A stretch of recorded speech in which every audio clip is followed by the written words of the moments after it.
Good morning viewers, অদ্বিতীয়া হেসেলে আপনাদের সবাইকে স্বাগত। আজকে আমি একটা নতুন রেসিপি করে দেখাবো।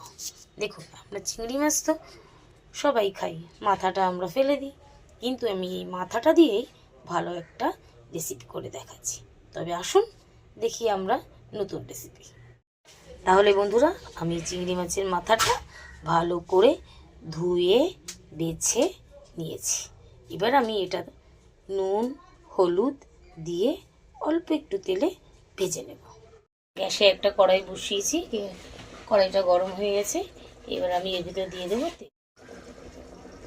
দেওয়ার পরে আমি চিংড়ি মাছের মাথাগুলো নুন হলুদ মাখিয়ে নিয়েছি, ওগুলো ছেড়ে দেবো। কড়াইতে আমি চিংড়ি মাছের মাথাগুলো ভালো করে ভেজে নেব। দেখুন, এটা পুরো ভাজা ভাজা হয়ে গেছে। এবার আমি এটা তুলে নেব।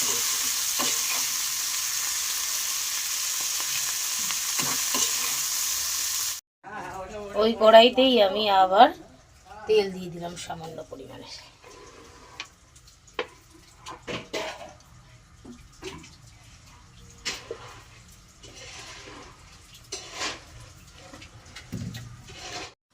তেলটা গরম হয়ে গেছে।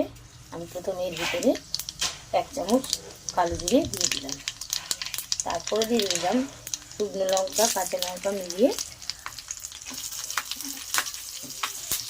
আর দিয়ে দিলাম আমি রসুন আর পেঁয়াজ। এগুলো আমি হালকা করে ভেজে নেব।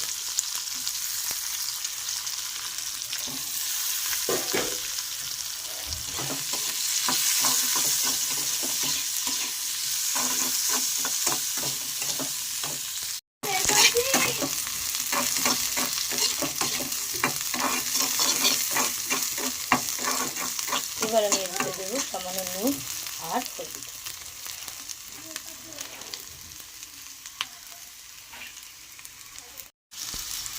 সামান্য নুন আর সামান্য হলুদ দিয়ে নেড়ে নেব।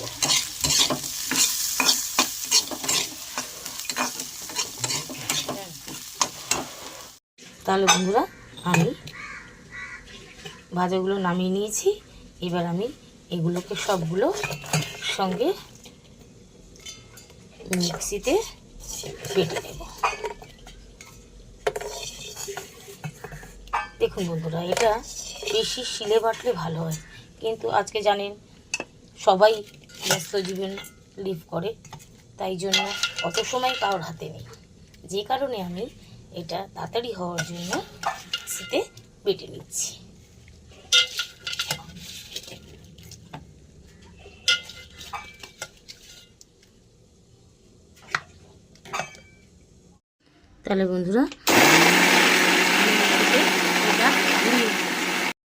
তাহলে বন্ধুরা, দেখুন আমার চিংড়ি মাছের মাথা কিন্তু বাটা হয়ে গেছে। যে কড়াইতে আমি পেঁয়াজ রসুন ভেজে নিয়েছিলাম, সেই কড়াইতে আমি অল্প করে তেল দিয়ে দিলাম, এবং সেই তেলে আমি বাটাটাকে একটু নেড়ে নেব। তেলটা গরম হয়ে গেছে। এবার আমি এগুলোকে এর ভিতরে দিয়ে একটু নেড়ে চেড়ে নেব। দেখুন বন্ধুরা, এটা একদম ভাজা ভাজা করে একটু শুকিয়ে নেব আমি, কারণ বাটার সময় আমি সামান্য পরিমাণে একটু জল দিয়েছি। মিক্সিতে বাটতে গেলে তো শুকনো শুকনো বাটা যায় না, যার কারণে আমি সামান্য জল দিয়েছি।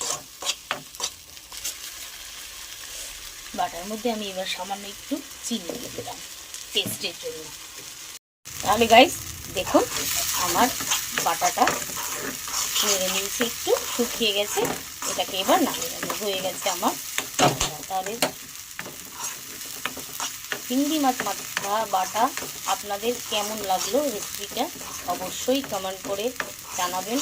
লাইক শেয়ার করতে একদম ভুলবেন না। আর সাবস্ক্রাইব তো সবাই করবেনই, জানা কথা আমার। সেই জন্য বলছি, যদি ভালো লেগে থাকে আমার রান্নাটা অবশ্যই অনেক অনেক লাইক এবং শেয়ার করবেন। তাহলে আজকের মতন টাটা, সায়োনারা।